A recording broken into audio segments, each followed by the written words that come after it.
Thank you very much. I'm really honored by this. Did you get that, Nishan? Good. Thank you. Although I got to tell you, I want to know what those performers had for dinner. Holy smokes. Or at least what kind of coffee they drink in the morning. I get tired even watching them. But they were wonderful.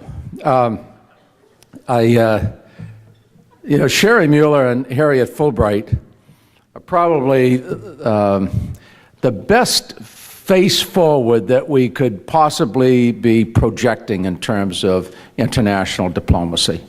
I'm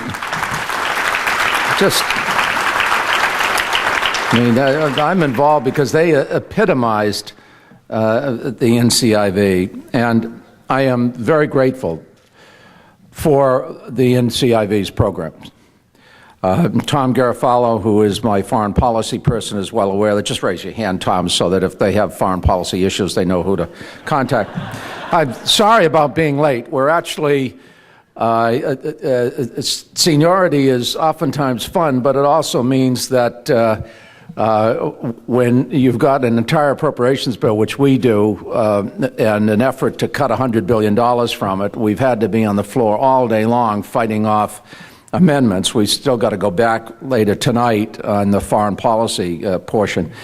But, and that'll be relevant to the few remarks that I want to make. Beyond the program, I'm extraordinarily grateful for the NCI visitors that come to our office as a result of the National Council and the International Visitors Leadership Program. Just last month, there was a group from the International Visitors Leadership Program that came to see us, representing NGOs from Jordan and Israel, the United Kingdom, Liberia, South Africa, Macedonia, Egypt, any number of other countries. I mean, they all had different dialects and so on, but they were all so similar in nature, and all of them are standing up to their own governments, working to achieve human rights, in some cases in the toughest countries imaginable. And it's NCIV that gives them that extraordinary opportunity. These visitors will be profoundly influenced by our way of life in ways that will continue to inform them for a lifetime, as do those folks that we send from the United States into countries abroad. And we just spent an hour with the young woman, Moran Abdelhamid. Was she able to make it tonight, Tom? Well, she spent an hour talking. She was part of the International Visitors Leadership Program, talking about what she had seen in Jordan and Egypt and Algeria and so on. But I was particularly impressed, and this relates to what I know has transfixed all of us, the events in Egypt over the last few weeks. It really is just such, it's almost last few days when you can imagine the transformation that has occurred. But we had an extended conversation with a young Egyptian woman that came as part of this IVLP delegation. It was young people like her and a broad coalition of Egyptians, young and old, men and women, secular and religious, Muslim, Christian, labor groups, students, etc., who swept aside a stagnant dictatorship that had been in office for longer than, in many cases, the whole length of their lives. I mean, the median age in Egypt is 24, which is largely the case for certainly countries in the Middle East, for many countries across the globe. It's unbelievable what they achieved nonviolently. But it's also impossible to miss the fact that the revolution that we watched on television was fueled by social media, empowered by social media that was developed in America.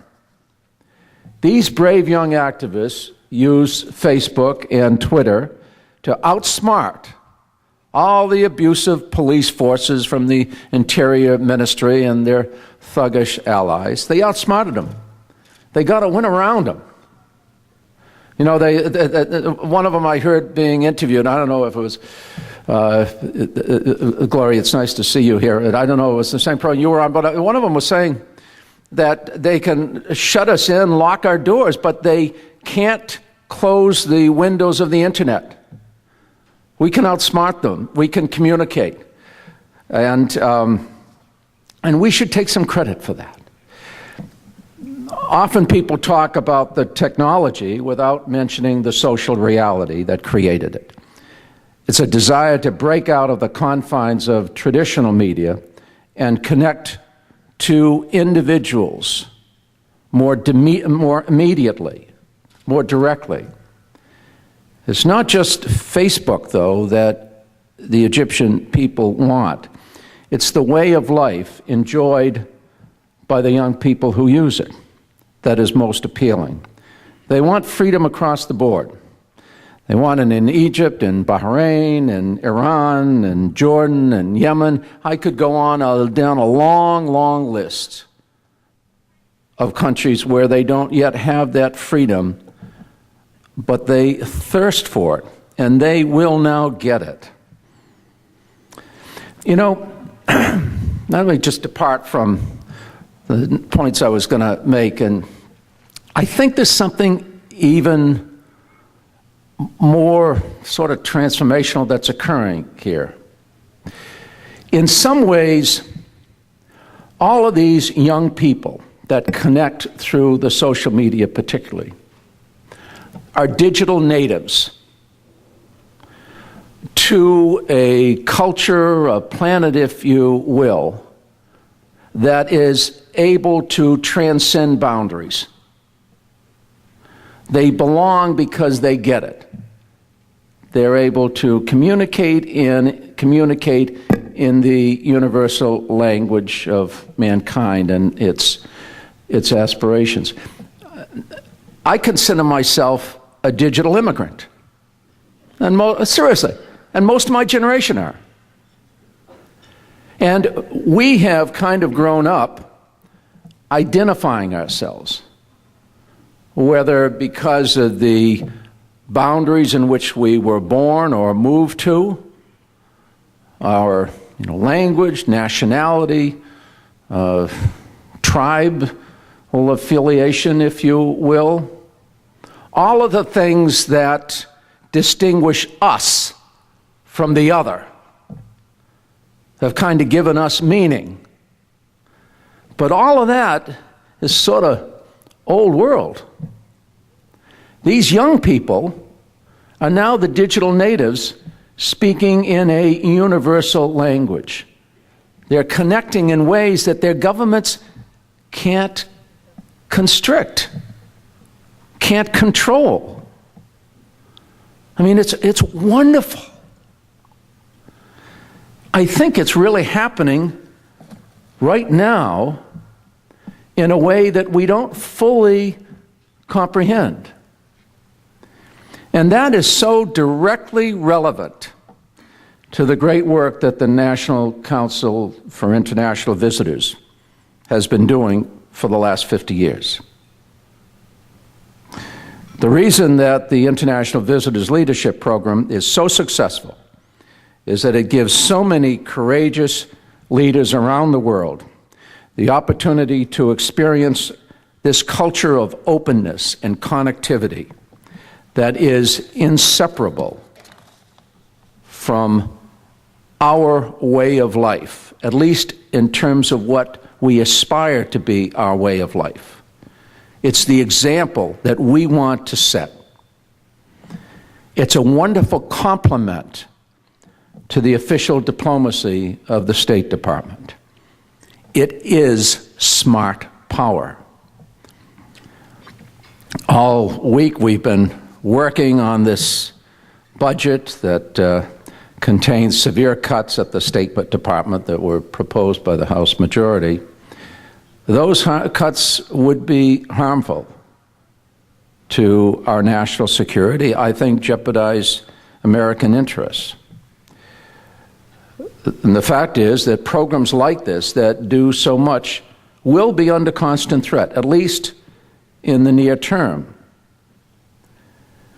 And one of the reasons is I don't think most folks around the country fully grasp what is being achieved by what you are doing in connection with your relationships throughout the world. So, what you are doing, to underscore its importance, is to project our values abroad. We can't expect to have a positive influence in the world without investing in that diplomacy, in that soft power, in our ability to attract allies through the legitimacy of our policies and the values that drive them. At this point in world history, we need NCIV more than ever,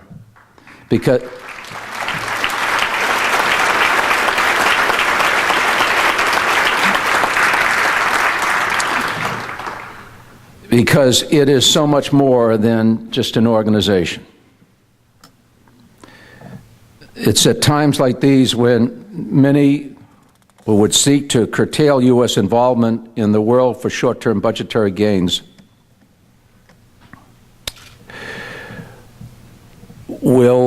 must find themselves marginalized,